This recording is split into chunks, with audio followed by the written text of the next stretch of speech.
Welcome all of you jet engine junkies to this special edition of Hangar Talk, Aviation First. I'm very proud and eager to jump in today's episode. Our guest today is going to be our very own Jennifer Halseth, one of the staff members here at the College of Aviation and our business manager. So let's jump on in and welcome and hear a little bit about Jennifer's story. Well, welcome, Jennifer. Thanks for joining us. Well, I'm glad I'm here. I'm glad you asked me. I'm excited. Well, absolutely. So, as we're doing these, it's kind of, what we're doing is celebrating first-generation students and first-generation faculty and staff. And you are a staff member here at Western Michigan University and a first-generation student. So why don't you tell us a little bit about yourself? Well, I grew up in a small town, Lawrence, Michigan. And I come from a very large family. I have 8 brothers and sisters. Neither one of my parents or their siblings went to college, so I am really a first-generation student. That's awesome. 8 brothers and sisters. They're probably you had a lot of fun activities growing up, I'm guessing. We did. We got into trouble doing stuff we probably should be doing. And I being the oldest, or one of the oldest, I was the oldest girl, third oldest. And so I would kind of get blamed for not watching out for everybody else. That's par for the course. So, and then you went to college, and where did you go to college, and what did you study? I went to Davenport University down here in Kalamazoo. Because my parents had a large family, I really couldn't afford to stay on a campus. So for 2 years, I drove back and forth. Went to Davenport, and then for my bachelor's degree, I drove up to Grand Rapids, and I stayed up there on an apartment off campus. My degree was in business management. I also had an associate's degree in travel and tourism. Nice. Yeah. So naturally, you found your way to aviation. But I did. I wanted to move to Chicago, work at Delta or, at the airport, something like that.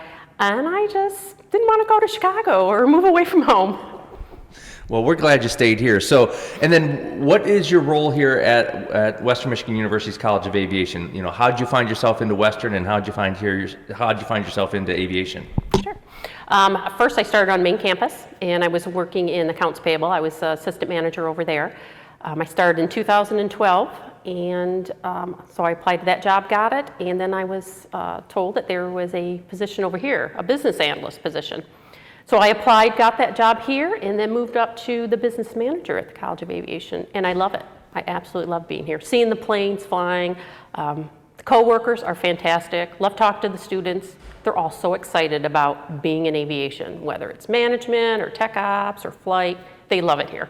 So I think the faculty and staff make a great environment for them. Well, we're glad you're here too. So, as a first-generation student, what does it mean to you and your family, your brothers, your sisters, your parents? What does it mean to you to be a first-generation student?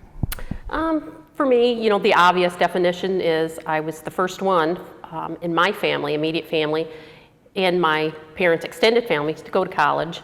I was proud. I was excited about it. So were my parents. I got good grades in school. And the challenge was, will I finish? With first generation, it's hard. Do you have the support? My parents didn't know anything. They just filled out the forms and said, okay, there you go.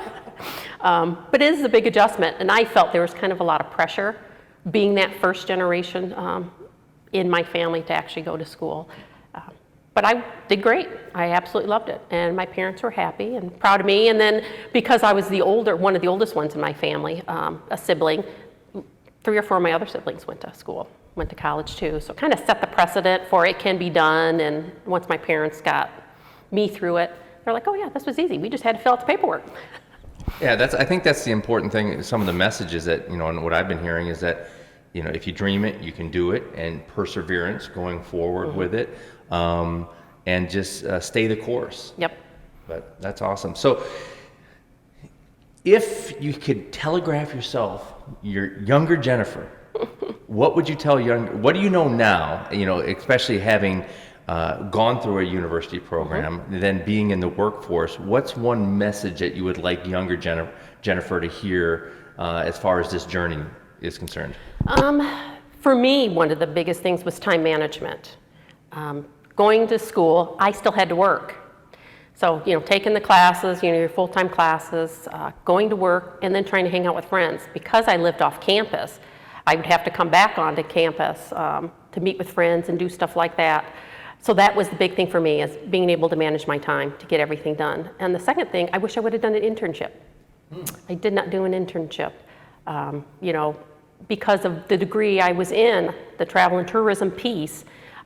They wanted me to go to Chicago and go outside of my comfort zone. I was like, yeah, I'm good. So I didn't do one. I just worked at your regular, jobs that students have. All right, so the message there is step outside of the comfort zone. Yep. Oh, that's fantastic. So then the next thing is, what was probably one of the biggest hurdles? I mean, obviously the time management, but beyond that, what was another hurdle that you had to consider that as a first generation student you encountered that maybe other people didn't? The biggest thing was having that support. My parents had no idea what it was to go to college, what it meant to go to college, and making sure I had enough money to finish the 4-year program. I mean, it's easier when your parents fill out the forms and it's done that first year. And it's like, okay, we got to come back, we got to do it again, deciding what my major was going to be. Because I went to Davenport and did travel and tourism, I had to pick a second major. Because in this small area in Southwest Michigan, to be travel and tourism, you really have to go to a bigger city. Especially if you want to do restaurant and hotel management or work in an airport, things like that. So you really have to know what your next move is going to be to finish your degree. If you're going to change your degree, you really need to be focused on, okay, what am I going to do to decide? And I really want to travel and tourism, and then with the business management, as my 4-year degree, I knew I'd be able to fit in really anywhere. Okay. Ta-da, here I am. And here you are, that's awesome. So, and then on the flip side of that, what's been the biggest success, your most proud accomplishment with this? It was, of course, getting that degree, but one thing that a lot of students hear from parents and everybody is find that dream job. So I think one of the biggest accomplishments I believe I made was not actually focusing on my dream job, but getting a job, learning from that job, and if it wasn't something I liked, then move on to the next job. You don't have to stay in your very first job, or you don't have to not work because it's not your dream job. And eventually I found things that I liked, what I didn't like, and I liked being in a business environment. I like working with students, and this is the job. Well, and we are so glad that you like working with students and you like working in the business, because we wouldn't be where we're at without your mastery of the business side of things. So. Working that budget, keeping you in line. The B word, oh no. The budget. Well, anyway, Jennifer, thank you very, very much for joining us. You're welcome. We're, as I said, we're very, very proud and happy that you're part of the College of Aviation, and then we are very proud of the accomplishments that you've done. So thanks for joining us. You're welcome. Glad to be here. So in addition to thanking Jennifer, we'd like to also extend a warm level of appreciation to all of you for joining us on this episode of Hangar Talk.